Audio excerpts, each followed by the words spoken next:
The soft clink of a spoon against a porcelain cup echoed through the silent kitchen, each sound striking straight into my chest. The entire house was suffocatingly quiet, leaving only that sharp, rhythmic tapping and the man sitting across from me, my husband, Richard. Morning light streamed through the window behind him, casting shadows that traced every wrinkle on his face. Every line I once memorized with love, now cracked like an aging wall. Richard wouldn't look at me. His eyes stayed fixed on the cold coffee in his hands, as if hoping it would offer an answer. To be honest, I wish I had never married you. His voice was calm. Too calm. A verdict passed not in anger, not with bitterness, but with the cold finality of 35 years spoken in a single breath. I didn't ask why. That one sentence was enough to shatter every illusion I had fought so hard to protect. There was no need for more. Sat still, hands clenched tightly in my lap, steadying the tremor that wanted to rise. I should have cried, I should have screamed, demanded answers. But all those emotions had been worn down long ago, smoothed away like river stones beneath indifferent water. No words, no sighs. I stood up. Slowly. Steadier than I thought I could be. The wooden stairs creaked softly beneath my feet as I climbed. In our bedroom, everything remained perfectly in place. The bed made with precision, my robe hanging on the door hook, his cufflinks resting in a glass tray. All these traces of a marriage spanning over 3 decades now felt like nothing more than a carefully staged scene. I opened the closet and pulled out an old suitcase. Dust coated its zipper, as if symbolizing how long I had been forgotten here. I wasn't in a hurry. I folded each piece of clothing deliberately, not because I intended to return, but out of respect for the memories that had once been beautiful. I had loved that man. I had truly believed we were a team, 2 halves balancing each other. What took me the longest was deciding on the worn, brown leather journal. Inside were all the things I never dared to say aloud. Sleepless nights, careless words that left scars, moments of being overlooked while smiling through the pain. Every page was a wound I had quietly tended to, with patience and grace. I held the journal for a moment, then gently placed it in the drawer of my nightstand, returning it to where it belonged. Downstairs, Richard remained seated, still staring into nothing. He didn't ask where I was going. He didn't try to stop me. No regret, no pleading. Perhaps, for him, that confession was a release, for both of us. I picked up my keys, opened the door, and stepped outside. The early sunlight stretched across the brick path, the world around me peaceful to the point of cruelty. Life didn't stop, only I had just lost a piece of my past. I didn't slam the door. I didn't leave a note. I walked away, taking only what was truly mine, leaving behind a life that had become an empty shell. Each step echoed against the bricks, firm but not hurried. I wasn't running. I was simply stepping out of a story I had forced myself to continue writing for far too long. Today, I didn't need anyone's permission to leave. Today, I chose myself and walked away without looking back.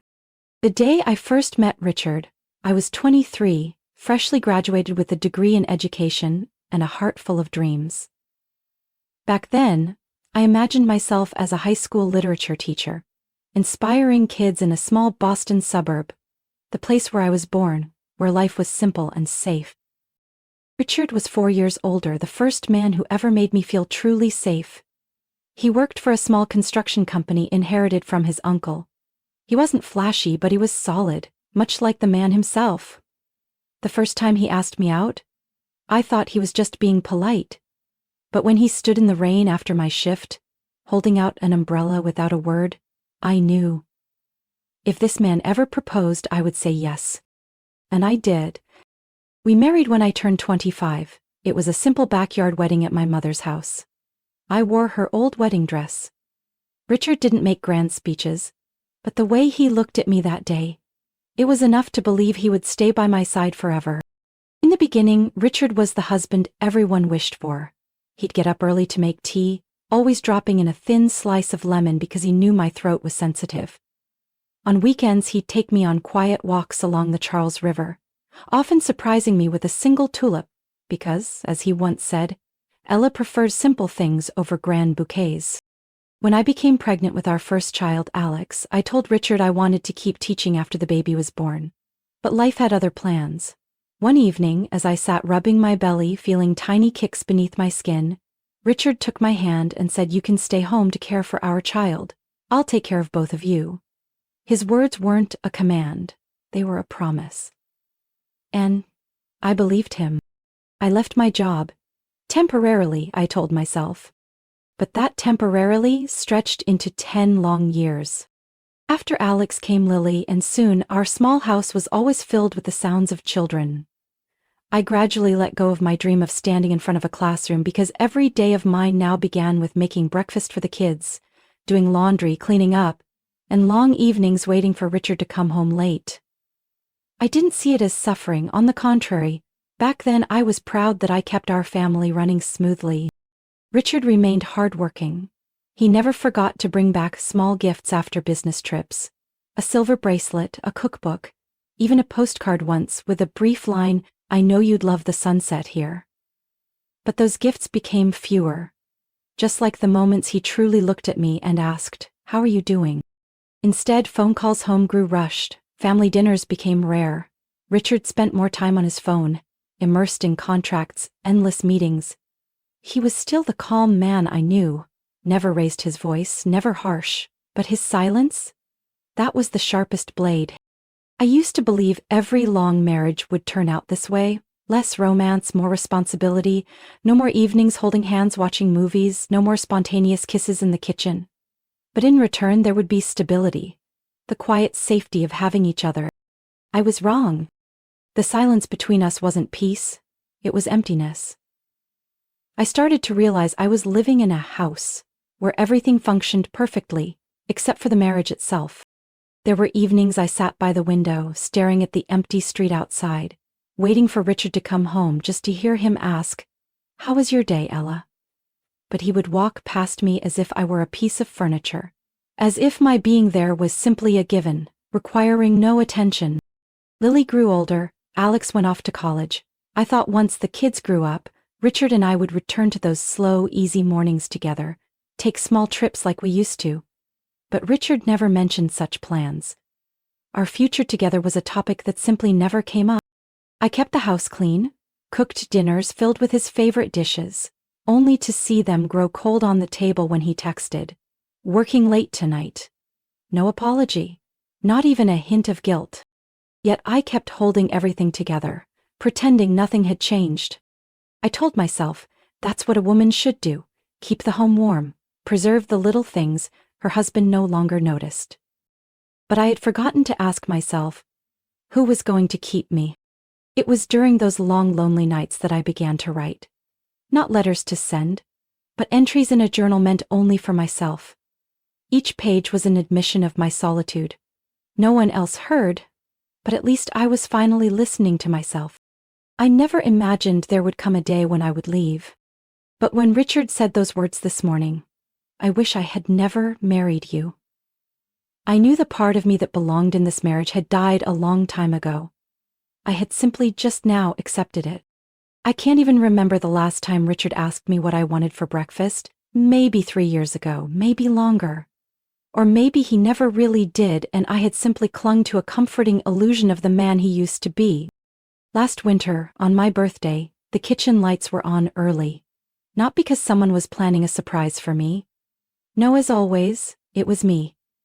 Baking an apple pie, brewing coffee, setting the table just right. I told myself it didn't matter. As long as we had breakfast together, that would be enough. By 8 o'clock, only Lily had come downstairs, her eyes glued to her phone, earbuds in, mumbling, "Mom, why are you up so early? Is today something special?" I stood there silently, still holding a slice of pie. Smiling, though it felt like someone had just driven a cold needle straight into my chest. Richard came down later. Same gray suit, same routine of adjusting his tie in the mirror.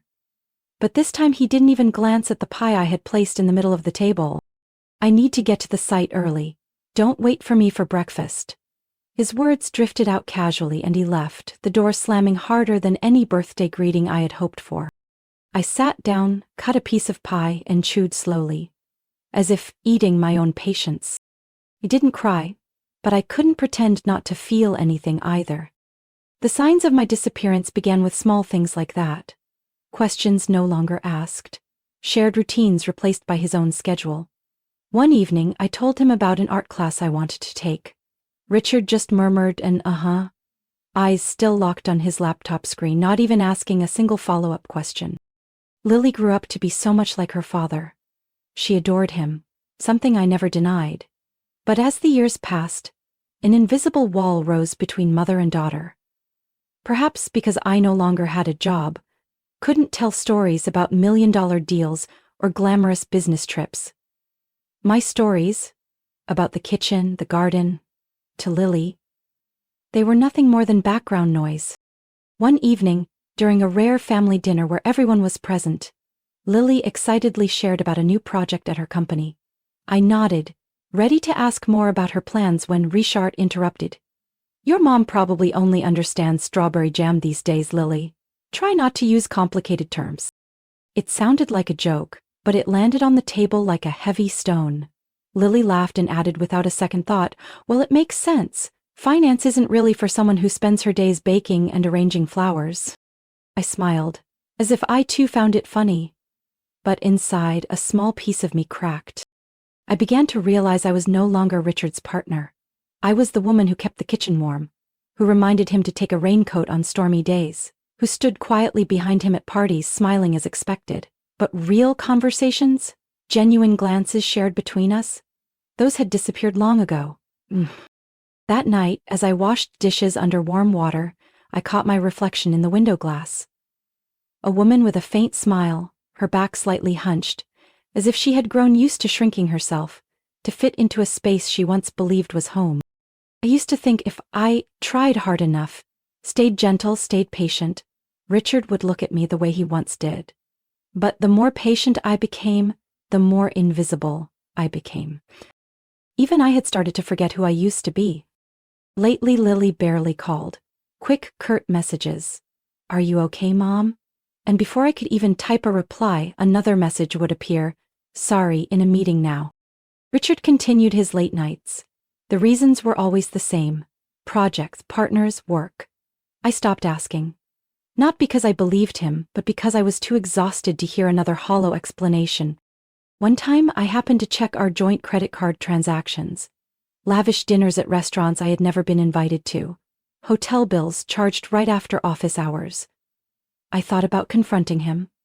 But then, I stayed silent. Not out of fear, but because I knew the cruelest truth wasn't that he had been unfaithful. It was that he no longer bothered to hide it. I wasn't even worth deceiving anymore. I was merely a shadow in the very home I had helped build. That night, I sat in my study, once filled with lesson plans and student notebooks, now only holding dried flowers and old photographs. I opened my journal, and for the first time in years, I didn't write about Richard. I didn't write about Lily. I didn't write about family. I wrote about me. About the Ella in her 20s, who once dreamed of traveling across America with just a backpack and canvas shoes. Who dreamed of opening a little bookstore by the beach, where people wouldn't rush to buy, but would come to slow down. I had forgotten about her for far too long. That fateful brunch happened on a soft May Sunday, when Boston's weather was unusually gentle. I woke up early, setting the table out on the porch with a cream-colored cloth, arranging pale pink tulips, the kind Richard once said reminded him of my smile. The last time he said that, Lily hadn't even learned to walk.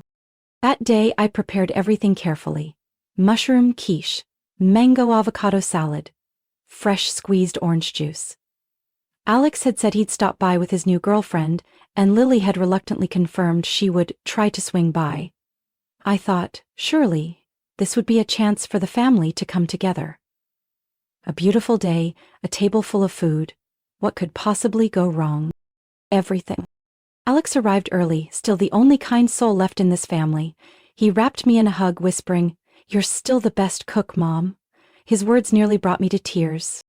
Lily arrived nearly 30 minutes late, her face cold as ice, a takeout coffee in hand, as if she were stopping by a familiar cafe, not her own home. Richard, of course.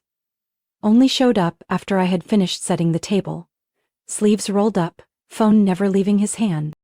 We sat down, the conversation revolved around Lily and her new job. A prestigious finance corporation, million-dollar deals, business trips to Europe. She spoke with pride. I listened, nodded, occasionally asking a few questions, but every time I tried to speak, Richard had a way of cutting me off. Media strategy? You know, Ella, they use data for everything now. No need for emotional touches like when you used to teach. Lily laughed, glancing at me with a smirk. Mom probably just needs to worry about what flowers to plant next, right? Laughter rippled across the table, light as air but sharp as a blade. I sat there, among my own family, feeling like an outsider. Alex stayed quiet. He turned to me, about to say something, but I smiled first. Yes, I've been quite busy with my little garden. I smiled as if I had practiced that line 100 times. But inside, something cracked wide open. After the meal, I quietly cleaned up. No one offered to help, no one asked me to sit and chat.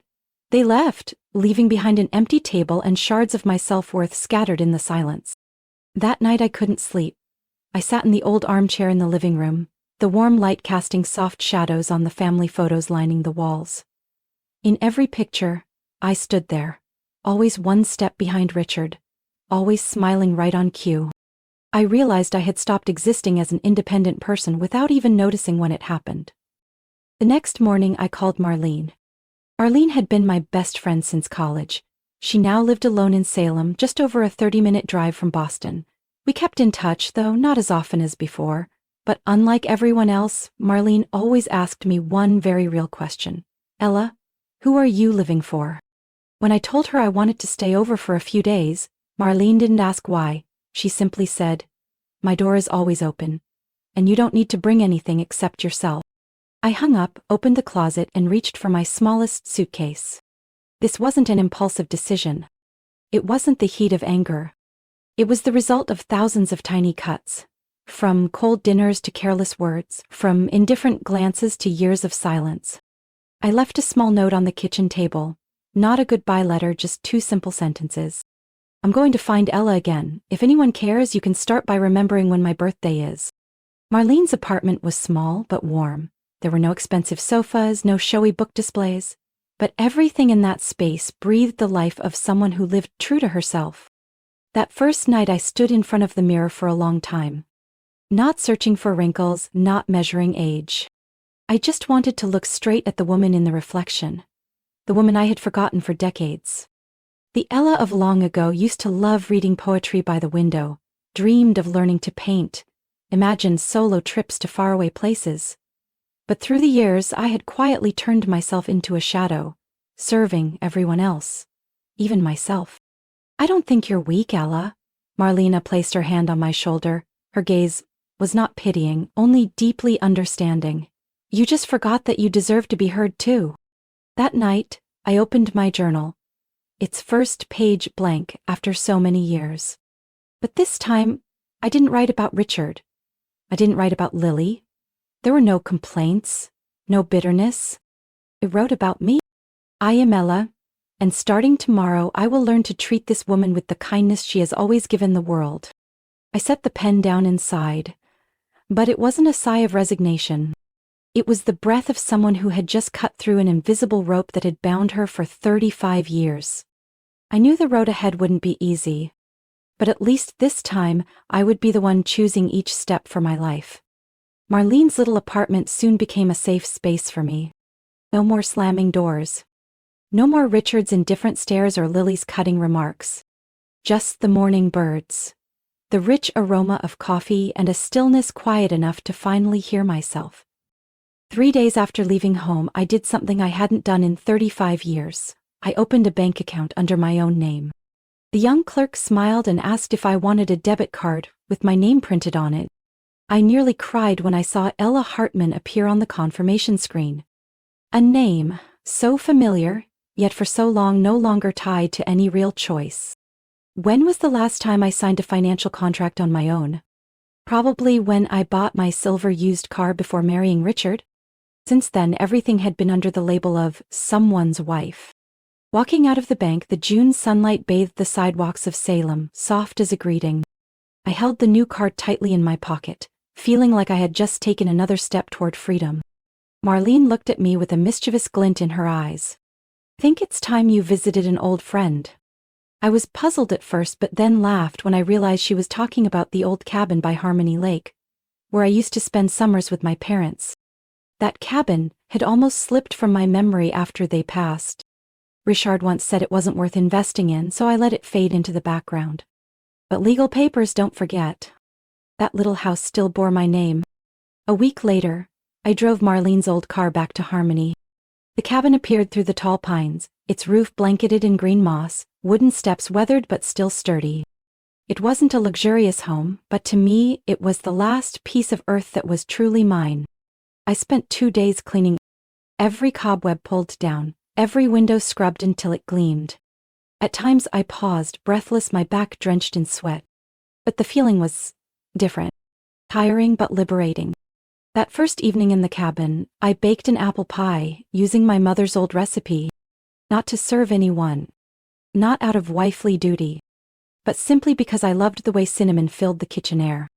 When the crust turned golden, I brewed a cup of peppermint tea, sat on the porch, and watched the stillness of the lake. For the first time in years, I ate something I had made without waiting for anyone's approval. And it was truly delicious.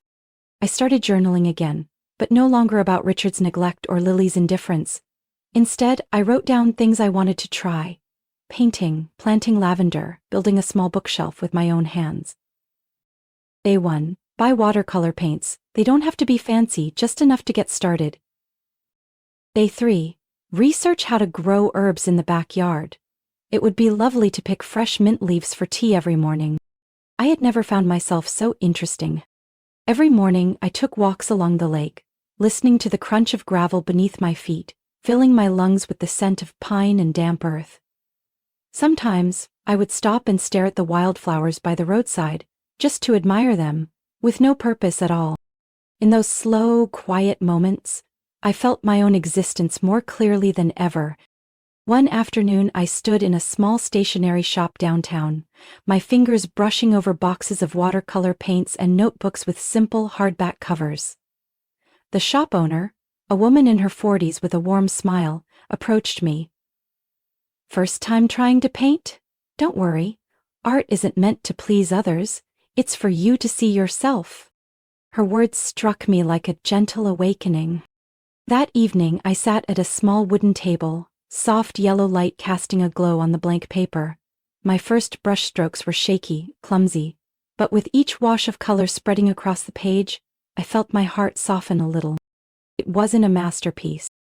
It wasn't meant to be displayed. It was simply me, living honestly with myself. I started baking more, not for compliments but because the smell of fresh bread made the cabin feel warm. I tried planting a few pots of herbs in the yard, failed, then planted again. I no longer felt ashamed of not knowing things. Instead, every failure made me smile. One more thing to learn. Gradually, my journal stopped being a vessel for pain. It became a collection of small plans, dreams my 23-year-old self once cherished, but had buried under layers of duty. Day 12. Try cycling around the lake. No one's going to laugh. Day 15. Sign up for a weekend pottery class. Each line felt like a step leading me back to myself. I don't know when Richard found the journal. Maybe it was in the old study where I used to sit each night, scribbling down thoughts no one ever cared to ask about. I hadn't meant to leave it behind. But I hadn't tried to hide it either. Because eventually, the truth always finds a way to speak. Marlene was the first to tell me. "Ella," he called me. Richard's voice, it was strange, not angry, not cold like I used to hear. He said, "I didn't realize how blind I've been." I only smiled, a smile no longer bitter but peaceful. The kind of peace that comes from putting down a burden for the very last time. 3 days later, a package arrived at the cabin. Inside was a thick envelope and a handwritten letter in Richard's familiar firm script. Precise and rigid, just like he used to be. You were right. Not just once, but for 35 years. You've been speaking through your eyes, through your silence, through every hot meal that went cold. And I didn't listen. I paused, my chest tightening as I read the next lines. I've read everything you wrote. With each page I turned, I felt myself shrink, becoming more cowardly than I ever imagined. I turned the only woman who chose me into someone invisible, right in the very home you built, piece by piece. Not because I hated you, but because I was afraid to face the kindness I didn't deserve. Today, I signed over everything to you. The house, our joint savings, all of it. Not out of guilt, but because for the first time in my life I realized I never truly owned anything that mattered. You're the only one who deserves to decide your own future. If this brings you even a little peace, then perhaps this is the first right thing I've done as a husband. I folded the letter slowly, my fingers brushing the paper's edge as if touching the past. No more resentment. No more expectations. Just a quiet acknowledgement that a long chapter had finally closed. That afternoon, Lily called me. For the first time in months, her voice wasn't sharp or cold. It was hesitant, fragile. A stark contrast to the confident, polished daughter Richard always bragged about. Mom. I read what Dad sent. That was your journal, wasn't it? I stayed silent. I really had no idea how you felt all those years. I thought you were always fine. Because you never got angry, never complained, I mistook your silence for acceptance. I heard a long sigh on the other end of the line. The kind of sigh from someone realizing they've missed something far too important. I'm sorry, Mom. Not just for the harsh words, but for forgetting that you're also a woman, not just someone's mother. I closed my eyes, letting the old hurt wash over me like gentle waves. Lily, I never hated you. But from now on, I won't live for your approval. Or anyone's. If you want to know who I am, you'll have to see me as a person, not as the one who keeps the kitchen running. He was quiet for a moment, then softly said, Will you teach me how to do that? I didn't answer right away. But deep down I had known my answer for a long time. That afternoon, as the sun cast long shadows through the pine trees, my phone rang again. This time it was Alex. Mom. Dad called me the other day. I've never seen him so vulnerable. He told me about you, about the things he never noticed, never did, never understood. I figured if Dad has the courage to face his mistakes, then I should too. Alex didn't cry, but his voice trembled. I'm sorry for being so caught up in my own life, forgetting you're still here, waiting to be heard. I promise I won't just ask how are you out of habit anymore. I really want to know how you're living, Mom. I leaned against the window frame, sunset light painting my hands in amber. Strangely, I felt light. Not because they finally realized I mattered, but because, at last, I didn't need them to validate my worth. The ripple effects weren't loud, not dramatic, but deep enough to make everyone involved stop and reflect. I had waited for these words for years, and yet, when they came, I felt an unexpected calm. I didn't reply to Richard's letter. Not out of spite, not to hurt him. I simply realized some answers don't need to be spoken. And my silence this time wasn't resignation, it was a clear, intentional closure. The cabin by Harmony Lake had quietly become my real home. Not a place to hide from the past, but a place I chose to begin again. I enrolled in a beginner's painting class at the community center. The first session had only 6 of us, mostly middle-aged women. Women who, like me, had once lost themselves in titles and duties. We sat around worn easels, hands trembling but with eyes sparkling with something I thought I had lost. Excitement. I taught them what little I knew. But what I received was far greater than any technique. Honest sharing. A sense of connection I hadn't felt in years. In the afternoons, I worked in the garden. Hands once accustomed to scrubbing and cooking, now learning the gentle rhythm of tending soil. Lavender, basil, wild daisies. Each sprouting bud felt like a quiet affirmation that no matter how life uproots us, there are always beautiful things waiting to bloom again. Lily visited after 3 months. She didn't come with any grand reason. She simply wanted to sit with me on the porch, sip tea, and talk about little things. For the first time in years, I saw her truly look at me, not as a mother bound to chores, but as a woman she was learning to understand. You know, Mom, I used to think success meant being better than others, Lily said, her voice softer. But now I realize, maybe real success is knowing what you're living for. I just smiled and handed her a cup of tea. No long lectures.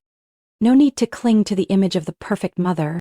We sat quietly, watching the sunset paint the lake in shades of gold, letting peace speak louder than any rehearsed words. Alex called me more often now. Not rushed check-ins, but real conversations. About work, books he was reading, even his own relationship doubts.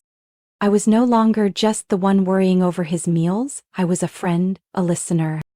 And that made our bond deeper than ever. Richard? He still lived in the old house. I'd heard he was learning to cook, doing his own laundry, rediscovering habits once deemed a wife's job. Alex mentioned once he saw his father standing lost in front of the bookshelf, the one that used to hold my beloved novels, holding an old photo in his hand. I don't know what Richard was thinking. And honestly, I don't need to know anymore. Forgiveness was never something I handed out easily. But resentment no longer had a place in me. I simply accepted. Accepted that some people will never change. Accepted that some losses don't need to be reclaimed. Accepted that happiness doesn't come from being chosen by others, but from choosing myself every single day.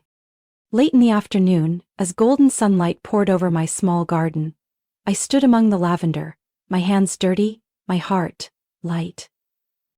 I had spent too long keeping the fire burning for others, forgetting that I too deserved warmth. Now that fire was in my hands, and I chose to light it on my own terms. No longer Richard's shadow. No longer the mother scrambling to meet Lily's expectations.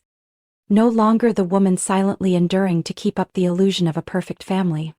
That evening, I sat on the cabin porch, a new journal open on my lap.